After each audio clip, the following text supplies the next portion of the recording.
Afternoon class. Welcome back to my channel professor Funkesh. और आज की इस वीडियो में हम डिस्कस करने जा रहे हैं quantum mechanics BSc third year का first paper, that is quantum mechanics. Second paper है आपका मॉडर्न फिजिक्स और थर्ड पेपर है आपका बेसिक इलेक्ट्रॉनिक्स। तो मेरा उद्देश्य जो है इस वीडियो का ये है कि आज से मैं क्वांटम मैकेनिक्स का फर्स्ट पेपर शुरू कर रहा हूँ और आगे के जो भी लेक्चर आएंगे वो भी फर्स्ट पेपर के रहेंगे। जब फर्स्ट पेपर आपका समाप्त हो जाएगा उसके बाद मैं मॉडर्न फिजिक्स की ओर जाऊँगा। फिर मॉडर्न फिजिक्स का जो फर्स्ट यूनिट खत्म हो जाएगा तो फिर हम बेसिक इलेक्ट्रॉनिक्स के तरफ जाएंगे। तो आप वीडियो को पूरा देखें, पूरा लाभ उठाएं, जिससे कि आपके जो कंसेप्ट है फिजिक्स के वो क्लियर हो सके। नोट्स पे आपको ध्यान नहीं देना, आपको ध्यान देना है कंसेप्ट्स पे। जब हमारे कंसेप्ट्स क्लियर होते हैं तो फिर हम जो है उसको अपने शब्दों में बना के भी एग्जाम में लिख सकते हैं आसान समय।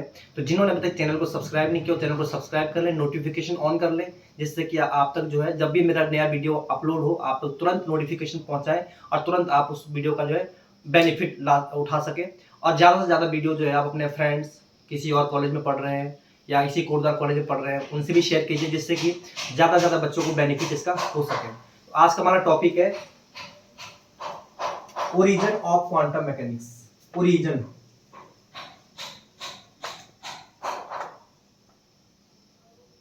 ये आपका पहला यूनिट है। क्वांटम मैकेनिक्स सबसे टफ फिजिक्स मानी जाती है यदि आपके कंसेप्ट्स क्लियर नहीं है। तो ओरिजिन की बात करते हैं। तो ओरिजिन की बात करने से पहले हमें पता होना चाहिए कि why we need quantum mechanics. हमें क्वांटम मैकेनिक्स की जरूरत ही क्यों पड़ी। और क्वेश्चन ऐसे ही पूछ सकता है कि what are the failure of classical mechanics. तो मैं आपको समझाना चाहूंगा कि किसी भी चीज की जरूरत हमें कब पड़ती है, जब कोई चीज फेल हो जाती है। तो उसी तरह से जब क्लासिकल मैकेनिक्स फेल हो गई तो तब क्वांटम मैकेनिक्स का उदय हुआ। Quantum mechanics is also called as modern physics. 1900 की स्टार्टिंग में इसका उदय हुआ। तो इसको हम डिस्कस करते हैं कि हमें जरूरत क्यों पड़ी क्वांटम मैकेनिक्स की। तो इसके लिए मैं आपके सामने कंसेप्ट क्लियर करता हूं कि before the starting of quantum mechanics all the things are based on the classical mechanics. According to classical mechanics waves behaves like a waves and particle behaves like a particle. That means radiation have a single nature। और कह सकते हैं कि light का जो single nature था, classical mechanics जो है लाइट के सिंगल नेचर पे काम करता है। ड्यूअल नेचर के बारे में जो है क्लासिकल मैकेनिक्स कुछ नहीं बताता है, कुछ एक्सप्लेन नहीं करता है। लेकिन बाद में कुछ ऐसे फिनोमेनाज हुए like black body radiation, photo electric effect, Compton effect, pair production, pair annihilation. ये कुछ ऐसे फिनोमेनास थे जो कि without duality nature of light explain नहीं किए जा सकते थे। अगर लाइट का ड्यूअल नेचर नहीं है तो ये फिनोमेना एक्सप्लेन नहीं किए जा सकते थे। तो क्योंकि क्लासिकल मैकेनिक्स आपका सिंगल नेचर ऑफ लाइट पे डिपेंड करता था, तो इसलिए वो जो है इसको एक्सप्लेन नहीं कर पाया। तो कोई यदि आपसे ये पूछें कि भाई जो ये फिनोमेनास थे ये क्लासिकल मैकेनिक्स एक्सप्लेन क्यों नहीं कर पाया, क्या इसका कारण था, what are the reason behind this, तो आप कह सकते हैं कि क्लासिकल मैकेनिक्स में जो वेरिएबल्स होते हैं लाइक एनर्जी है, मोमेंटम है, एंगुलर मोमेंटम है, ये सब जो है किस पे काम करते हैं, कंटिन्यूअस वेरिएशन पे काम करते हैं, कंटिन्यूअस वेरिएशन पे। जबकि क्वांटम मैकेनिक्स क्या कहता है, क्वांटम मैकेनिक्स जो है डिस्क्रीट वैल्यूज पे काम करता है। डिस्क्रीट मींस अलग अलग वैल्यूज पे काम करता है। ठीक है, एक कारण ये था। दूसरा ये है कि आपका जो है फेलियर क्या था क्लासिकल मैकेनिक्स का, कि ये जो है एटम की स्टेबिलिटी को नहीं बता पाया था। According to classical mechanics positive and negative charge they will attract each other due to electrostatic force of attraction. Because of this electrostatic force of attraction exists between these two charges, they will come closer and after some time they collapsed, and so the resultant charge should be zero.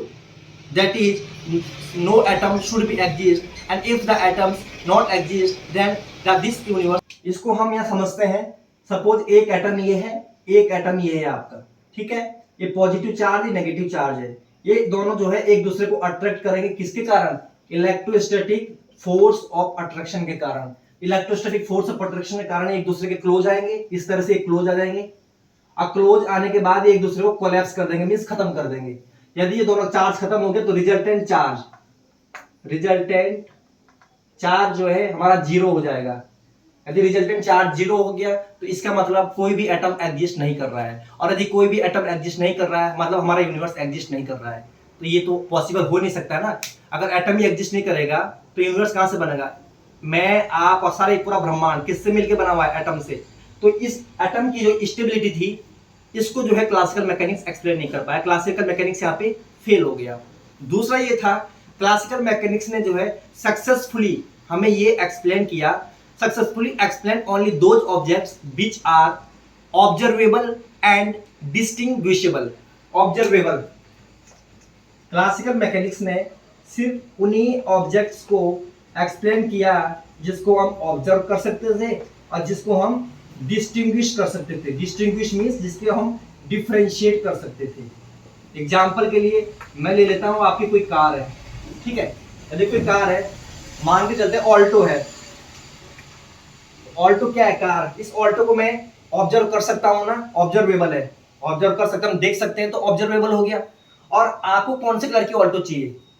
Red colour की Alto चाहिए, white colour की Alto चाहिए, या grey colour की Alto चाहिए? तो ये क्या हो गया? डिस्टिंग्विश भी कर सकते हैं हम। डिस्टिंग्विशेबल मींस इसमें हम डिफरेंशिएट भी कर सकते हैं कि किस कलर की ऑल्टो चाहिए। तो ये क्लासिकल मैकेनिक्स ने इसको सक्सेसफुली एक्सप्लेन किया, उन ऑब्जेक्ट्स को जिनको हम ऑब्जर्व कर सकते थे, जिनको हम डिस्टिंग्विश कर सकते थे। लेकिन क्लासिकल मैकेनिक्स उन ऑब्जेक्ट्स को एक्सप्लेन नहीं कर पाई जिनको हम ऑब्जर्व नहीं कर सकते थे, जिनको हम डिस्टिंग्विश नहीं कर सकते थे। For example electron. इलेक्ट्रॉन जो है हम नेक्ड आई से नहीं देख सकते हैं, क्योंकि वो कैसा है? माइक्रोस्कोपिक पार्टिकल है, बहुत टाइनी पार्टिकल है, इसको हम नेक्ड आई से नहीं देख सकते हैं, तो नॉट ऑब्जर्वेबल।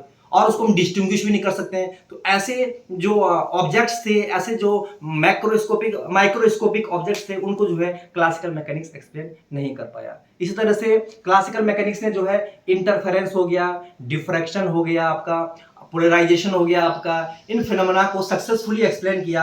लेकिन फिर फोटो इलेक्ट्रिक इफेक्ट हो गया, कॉम्पटन इफेक्ट हो गया, इन चीजों को वो एक्सप्लेन नहीं कर पाया, वहां पे ये फेल हो जाता है। क्लासिकल मैकेनिक्स जो है ब्लैक बॉडी रेडिएशन का जो कंसेप्ट था, ब्लैक बॉडी रेडिएशन का जो कर्व था, उसको भी वो एक्सप्लेन नहीं कर पाया। क्लासिकल मैकेनिक्स जो है हाइड्रोजन का जो स्पेक्ट्रम होता है, स्पेक्ट्रम ऑफ हाइड्रोजन एटम, उसको एक्सप्लेन करने में भी वो सफल नहीं हो पाया, सक्षम नहीं हो पाया। तो ये कुछ ड्रॉबैक्स निकल के आ रहे थे, ये कुछ फेलियर्स थे क्लासिकल मैकेनिक्स के, जिसके कारण जो है क्वांटम मैकेनिक्स का ओरिजिन हुआ, क्वांटम मैकेनिक्स की उत्पत्ति हुई। एक और बात मैं आपको बता दूं, क्लासिकल मैकेनिक्स में हम क्या करते हैं? क्लासिकल मैकेनिक्स में यदि कोई पार्टिकल है, उस पार्टिकल के बारे में यदि मुझे उसकी पूरी जानकारी निकालनी है कि पार्टिकल की वेलोसिटी क्या है, इस पार्टिकल का मोमेंटम क्या है, इस पार्टिकल की काइनेटिक एनर्जी क्या है, उसके लिए ऐसा कौन सा कंपोनेंट है, यदि मुझे वो कंपोनेंट मिल जाए तो वो उसके मिलने से मैं बाकी के सारे जो है उसकी इंपॉर्टेंट वैल्यूज निकाल सकता हूँ। वो कंपोनेंट है आपका पोजीशन। फॉर एग्जांपल के तौर पे आप देखिए, ये कोई पार्टिकल है और इस पार्टिकल को मैंने कहाँ रखा हुआ है? स्पेस में रखा हुआ है।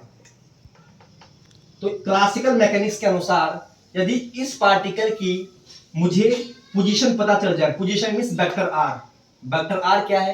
पोजीशन वेक्टर है। यदि मुझे इसकी पोजीशन पता चल जाए तो इसकी हेल्प से मैं इसकी वेलोसिटी निकाल सकता हूं। कैसे? यदि मैं इस आर को टाइम टी से डिवाइड कर दूं तो मुझे क्या मिल जाएगी? वेलोसिटी। वेलोसिटी क्या होती है? Distance upon time. ठीक, इसी तरह से यदि मैं क्या करूं आपका, इसी तरह से यदि मैं इस वेलोसिटी को टाइम से डिवाइड कर दूं तो मुझे क्या मिल जाएगा? एक्सेलरेशन। इसी तरह से यदि पार्टिकल है तो उसका कुछ ना कुछ मास भी होगा, mass small m of particle. Particle है तो कुछ ना कुछ मास होगा, मास होगा तो मैं यहां से फोर्स निकाल सकता हूं। फोर्स क्या होता है?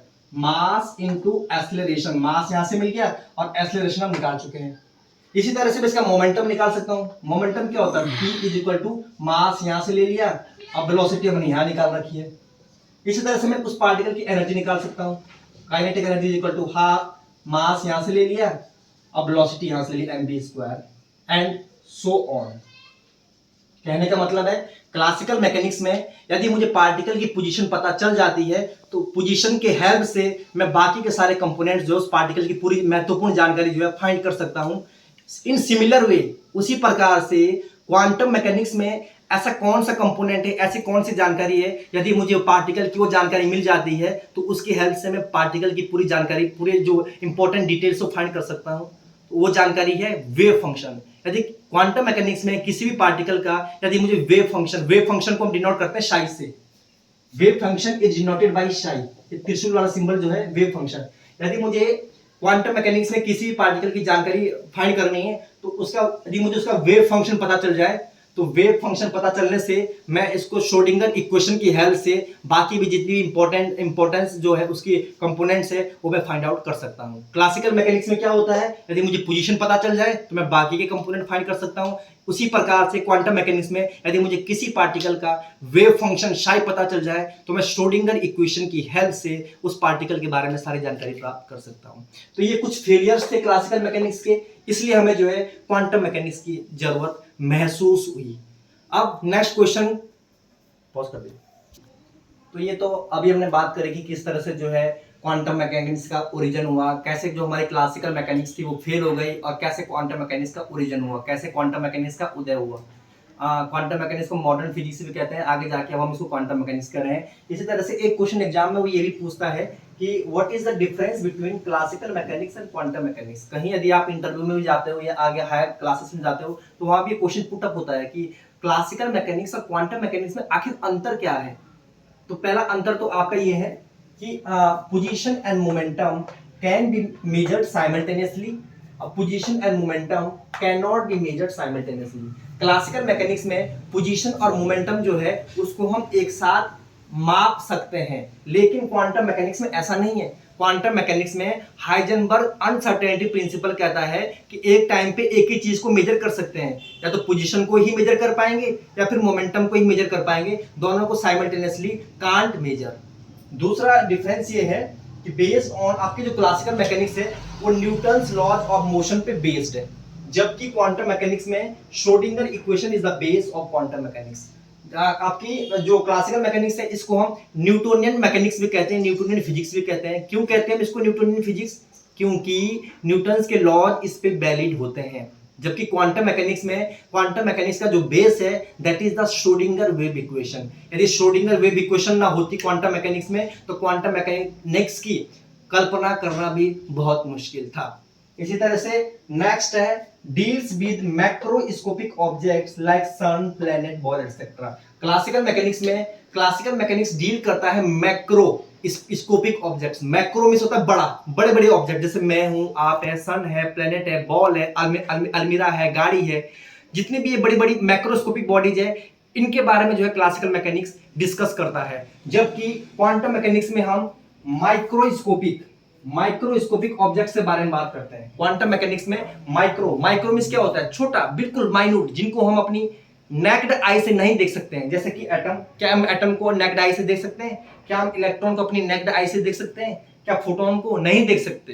तो इसमें हम क्वांटम मैकेनिक्स में क्या पढ़ते हैं? क्वांटम मैकेनिक्स में हम माइक्रोस्कोपिक ऑब्जेक्ट्स की स्टडी करते हैं। ये डिफरेंस है, जबकि क्लासिकल मैकेनिक्स में मैक्रोस्कोपिक ऑब्जेक्ट्स की स्टडी करते हैं। नेक्स्ट डिफरेंस है it consider the particle nature of light. जबकि क्लासिकल मैकेनिक्स में हम particle nature means single nature of light के बारे में डिस्कस करते हैं, जबकि क्वांटम मैकेनिक्स में हम ड्यूअल नेचर ऑफ लाइट के बारे में डिस्कस करते हैं। ड्यूअल नेचर मींस कहीं कहीं पे जो है पार्टिकल जो है एज ए वेव काम करता है, कहीं कहीं पे एज ए लाइट काम करता है, उसे कहते हैं ड्यूअल नेचर। ठीक है, तो ये कुछ डिफरेंसेस है। एक डिफरेंस और है कि क्लासिकल मैकेनिक्स जो है कंटिन्यूअस एनर्जी के फॉर्म में काम करता है, जबकि क्वांटम मैकेनिक्स कहता है कि एनर्जी कंटिन्यूअस फॉर्म में ना होके डिस्क्रीट फॉर्म, डिस्क्रीट मींस अलग अलग फॉर्म में होती है। तो ये इसके मेन डिफरेंसेस होगी। तो ये ओरिजिन ऑफ क्वांटम मैकेनिक्स में दो क्वेश्चन बनते हैं। एक तो ये कि why we need quantum mechanics, हमें क्वांटम मैकेनिक्स की जरूरत क्यों हुई, और ऐसे भी कह सकता है कि what are the failure of classical mechanics, classical mechanics कहां पे फेल हो गई। तो मैं आपको बता चुका हूं अभी इससे पहले। और दूसरा ये है कि दोनों में डिफरेंस क्या है, तो ये आपको पता होना चाहिए। तो आज के लेक्चर में ये इतना ही था। आपको डिफरेंस ओरिजिन पता होना चाहिए, क्या ओरिजिन में क्या होता है। मैं बता चुका हूं आपको शुरू में कि before starting the quantum mechanics जितनी भी चीजें थी वो क्लासिकल मैकेनिक्स पे बेस्ड थी। पार्टिकल की तरह बिहेव कर रहा था, वेव की तरह बिहेव कर रही थी। मतलब क्लासिकल मैकेनिक्स लाइट के या फिर रेडिएशन के सिंगल नेचर पे काम करती थी। लेकिन बाद में कुछ फिनोमेना ऐसे हुए, जैसे ब्लैक बॉडी रेडिएशन हो गया, फोटो इलेक्ट्रिक इफेक्ट हो गया, आपका कॉम्पटन इफेक्ट हो गया, ये सारे के सारे फिनोमेना जो है लाइट के ड्यूअल नेचर के बिना एक्सप्लेन नहीं किए जा सकते थे। इसलिए वो क्लासिकल मैकेनिक्स इसको एक्सप्लेन नहीं कर पाया। फिर क्यों एक्सप्लेन नहीं कर पाया? क्योंकि क्लासिकल मैकेनिक्स में जितने भी वेरिएबल्स है, आपके एनर्जी है, मोमेंटम है, एंगुलर मोमेंटम है, ये कंटिन्यूअस बिहेवियर पे काम करते हैं, जबकि क्वांटम मैकेनिक्स में जो है क्वांटम मैकेनिक्स डिस्क्रीट बिहेवियर की बात करती है। इस तरह से ये जो है इसका एक फेलियर था और इस तरह से जो है ओरिजिन जो है क्वांटम मैकेनिक्स का हुआ। आज के वीडियो में हम इतना ही रखते हैं और नेक्स्ट वीडियो में फिर हम पढ़ेंगे कि ब्लैक बॉडी रेडिएशन क्या होता है, फोटोइलेक्ट्रिक इफेक्ट क्या होता है, कैसे लॉस फेल हुए, कैसे ओरिजिन हुआ, आगे हम बढ़ेंगे। चैनल को लाइक करें, शेयर करें, सब्सक्राइब करें, कमेंट करें और अपने दोस्तों के साथ भी साझा करना ना भूलें। Thank you so much.